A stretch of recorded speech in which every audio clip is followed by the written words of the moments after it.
I'm Richard Randall, and welcome back to The Real Estate Voice with Barb Schlinker. She is the real estate voice, the expert, and this is the weekly radio show that informs and educates you on how to buy or sell real estate with Barb Schlinker, the owner of Your Home Sold Guaranteed Realty. Now, Barb, we're going to talk about some top tips when it comes to selling your home, and not just selling your home, but fast and for top dollar. So let's get right after it. What are some of these selling strategies that you have?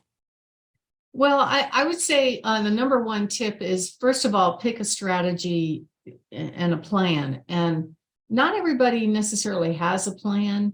As far as, what I call the 3 Ps: preparation, pricing, and promotion. So whether you plan to sell the home, beautiful top end of the market, or you plan to sell the home, price it what I call realistically. Like I have one client that we actually just sold this past weekend, and that there were some things that were dated about the property, but the basics were updated, and they asked me my advice and they followed all of it, and we had a great result. We had 85 people at the 1-hour open house. This is a high-end price point too.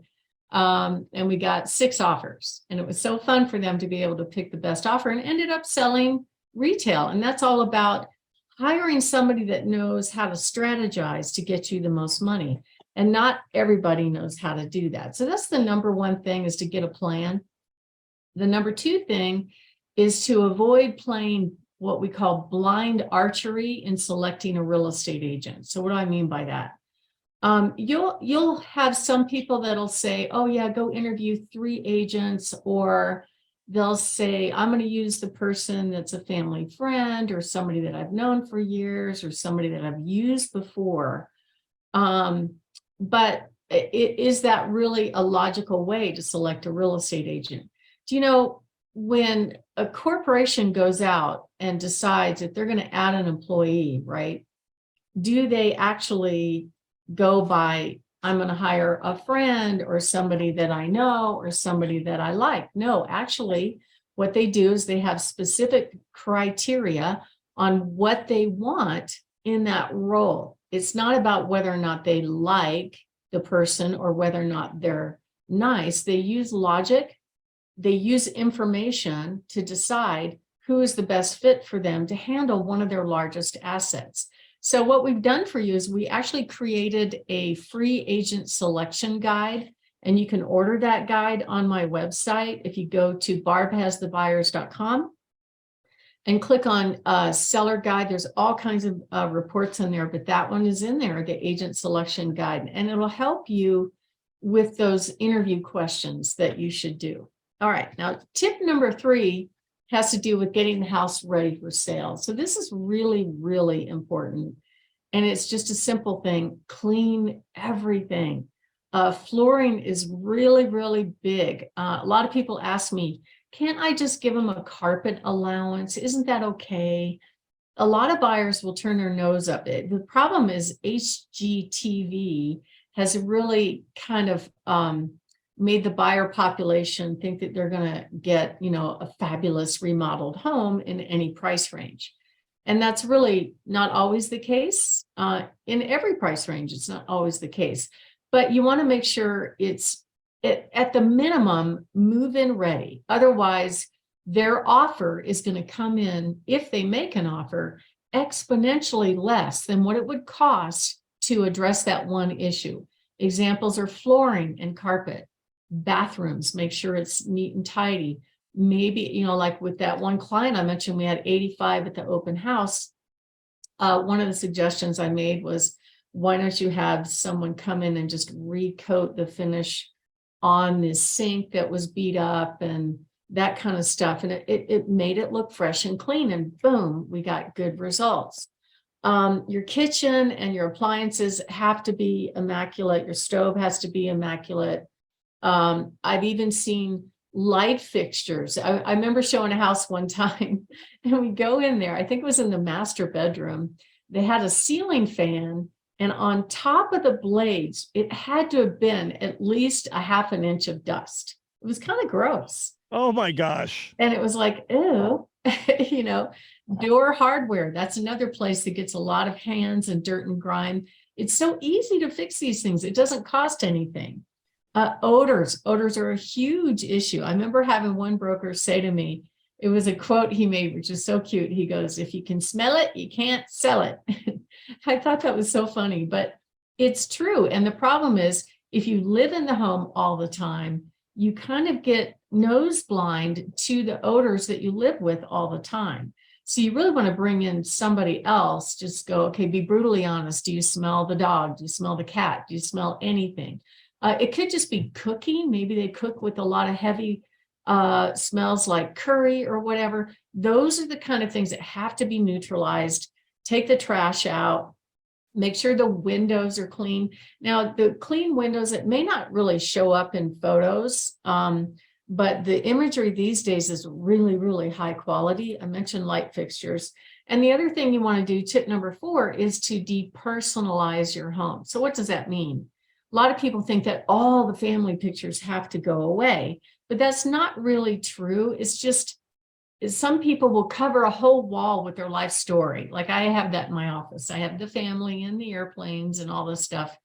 But if I were to put the house on the market, I probably would take all those down and put just a decorative piece up, because you don't want the buyer distracted with your life, and they will come through the house and they're going to pay attention to that stuff. Take the refrigerator magnets off. Some people cover their refrigerator with their grandkids' artwork and stuff like that. Very cute, not for photos and definitely not for showing. Let the light in. So when we take photos, you want to open up all the blinds, open the curtains. You want a light, bright space, and turn the lights on, of course, for showing. Tip number 6 would be to make sure that you remove excess furniture. So this is one of these things that a lot of people don't know what is excess, okay? The best way to tell, take your smartphone, take a picture of it, and blow it up on the computer. It will jump out at you on a computer where it may not be that obvious live in person. So just go ahead and put that excess furniture in the garage. We're not going to take pictures of the inside of garage or the unfinished spaces or the closets. Put that stuff away or repurpose it if you don't need it. Number 7, consider staging your home. Did you know that when you stage a home, on average, and this is according to the National Association of Realtors, a buyer will pay anywhere from $3,000 to $15,000 more for a staged home. And we actually offer that as part of our listing package. And another thing is that a lot of agents don't really know a whole lot about staging and making it look good. We just came off this crazy boom market where pretty much anything that went on the market would sell, regardless of what it looked like. Even during COVID, 77,000 people got their real estate license. In the state of Colorado, it only takes 1 month to get your license, right? So it's not a real high standard to pass. So for a lot of agents, if they got listings, it was the easy button. Woo, this is so cool. I take pictures with my iPhone, stick it in the MLS, and it's going to sell. Well, they're probably learning now that's not so much. And did you know, Richard, that 80% of all agents and brokerages don't make it past their 5th year in the business? Isn't that surprising? People have just got to be careful. 77,000 people get a license during COVID. 80% don't even make it past 5 years. I don't want, no offense, but I don't want somebody learning how to do this job on my time, on my house. This is not learning on the job. This is me getting the very most out of the biggest investment in my life. That's why I trust you. Thank you. Yeah, and it's a large asset. It's an important thing when you're selling a big asset like that you want everything to go well. There's a lot of moving parts to it. So you want somebody that has some experience, not the tire kickers, basically, in the industry. Richard? You're listening to the Real Estate Voice. That's Barb Schlinker from Your Home Sold Guaranteed Realty. You can listen to or watch replays of the show all the time on major podcast platforms, or just go to Barb's YouTube channel, Barb Schlinker, Schlinker, or go to barbhasthebuyers.com. There'll be links to all of this there, and you can call her at 719-301-3900. We're talking about the top 15 tips to sell your home for top dollar. What are some other tips, Barb? Well, Richard, before you put your house on the market, do some homework. I know it's hard to figure stuff out online. You get bombarded with stuff online for sure, but you want an experienced realtor that really has the experience in selling homes, that knows about pricing, that knows about preparation and promotion. All those things are absolutely critical. Because if you don't do it right, the results are the buyers are going to know, and you won't even know it's happening. Let me give you an example. So it used to be when I first started in the industry, if you want to go buy a house, you had to go meet with a real estate agent because things were not online, if you can imagine a world like that. And the real estate agent controlled all the inventory, right? And they would take you around and look at houses. But the truth is now that the pictures and the imagery is so high quality, the online information is so nice that the buyers can actually pick and choose what homes they're going to go see based on what they're seeing online. So you won't know if your home is getting eliminated or not based on the online presentation of the home. So that's really, really important to pick somebody that knows how to get that right, because most buyers start their search online, but a lot of people don't know that most buyers eliminate a majority of the homes online. So if you go back to when I started in the business, buyers would look at 40 different homes live in person. Now it's only 8. Why is that? It's because you're doing that elimination online. So you really want to find somebody that knows how to promote your home the right way. And a majority of agents out there just do what I call post and hope. Stick some pictures up there, hope somebody else has a buyer. You want somebody with an aggressive marketing plan that actually knows how to attract not just the MLS buyers, but all the buyers in the buyer population at this time. And that's one of the things that we have. We have a database of buyers. And so why is that important? A buyer, typically what they do is they'll see something online, right? And they'll call and go, hey, what's the price of that home? Or is it available, right? The agent picks up the phone, they answer the question, the buyer all of a sudden is not interested. So what they try to do is talk them into going to some other house. And sometimes it works and sometimes it doesn't. I even had this one guy, it was funny because this day and age, everybody has video cameras and stuff. So he had a Vivint system. And so he watched the recording of the agent standing in front of his house, and he was actually kind of double pumping buyers. The first buyer came through and he walked out, and he didn't know the buyer from Adam. Of course, he didn't know what they wanted. Just like, you want to make an offer? You want to make an offer?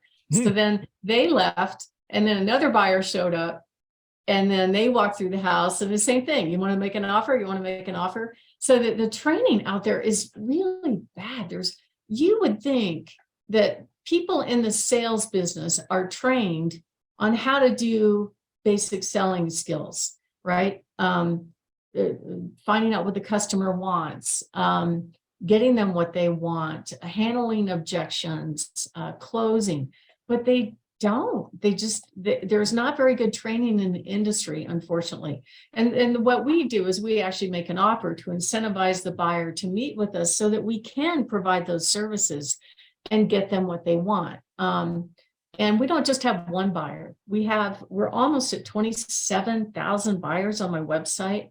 And typically I can find at least 100 that have already put criteria into my system that says that they're a high match for your home. And that's part of what we do. We tap into our buyers in waiting, and not just internet buyers, but qualified buyers. So you want to make sure you're hiring an agent that has a team that specializes in it, that can negotiate for you, knows what to do to get a house ready for sale, that knows how to prepare the home for sale, and most of all can give you certainty that you know it's going to sell. And we can do that with our guaranteed sale program. Richard. You're listening to Barb Schlinker, the Real Estate Voice Show. And Barb Schlinker is the real estate voice. Barb has the buyers. And if you're thinking of selling your home, you want to get the very most amount of money when you sell, call Barb at 719-301-3900 or visit barbhasthebuyers.com. We'll take a short break. When we come back, we'll be talking about the art of pricing to get top dollar for your home. It's your biggest investment. You want to get the very most. Barb can help you do that. Back after this.